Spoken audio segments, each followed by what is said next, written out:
गीता के तीसरे उपदेश में यह कहा गया है कि अगर कोई व्यक्ति अधर्म का काम करता है, कहने का मतलब है पाप करता है, और आप उस पाप को सहते हो बजाय उस पाप से लड़ने के, तो आप भी उसमें इक्वली रिस्पॉन्सिबल होते हो उस पाप के। और आपको जैसा कि पता है कि अगर आप किसी भी तरीके का बुरा कर्म करते हैं तो उन कर्मों का फल भी आपको बुरा मिलता है। तो भले ही आप डायरेक्टली उस पाप के लिए रिस्पॉन्सिबल नहीं हैं, लेकिन अगर आप उस पाप को सह रहे हैं, टॉलरेट कर रहे हैं, तो भी आप उसमें इक्वली अकाउंटेबल होंगे।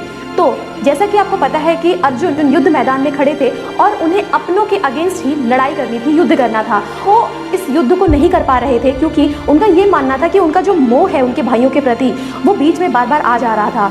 तो इस कारण उनको कहीं ना कहीं पीछे हटना पड़ रहा था। तो क्या आपको पता है, कृष्ण जी ने उसी वक्त उनको ये बात कही कि ये लोग पापी हैं और पापियों का अंत करना तुम्हारी जिम्मेदारी है, वरना पाप और बढ़ेगा। और अगर आप इस पाप को नहीं रोक रहे हो, क्योंकि आपको इस वक्त मौका मिला है, तो आप भी उन्हीं पापियों में से एक हो जाएंगे। तो इसीलिए अगर आप पर कोई भी अधर्म का काम होता है, आप खुद करते हैं या फिर अगर आपके सामने वाला कर रहा है और अगर आप उसे रोक नहीं रहे हैं, तो आप भी अधर्मी ही कहलाएंगे। इसीलिए हमें गीता से यह सीखना चाहिए कि अगर किसी भी तरीके का बुरा कर्म अगर कोई कर रहा है हमारे साथ, तो उसको चुपचाप सहने की बजाय उसके खिलाफ आवाज उठाएं, ताकि उस पापी की हिम्मत वहीं टूट जाए और वो ये कर्म किसी और के साथ ना करे। इससे आपका भी कर्म अच्छा होगा और उस पापी का भी आप कहीं ना कहीं कर्म सुधारने की कोशिश करेंगे और इस दुनिया को और बेहतर बनाएंगे।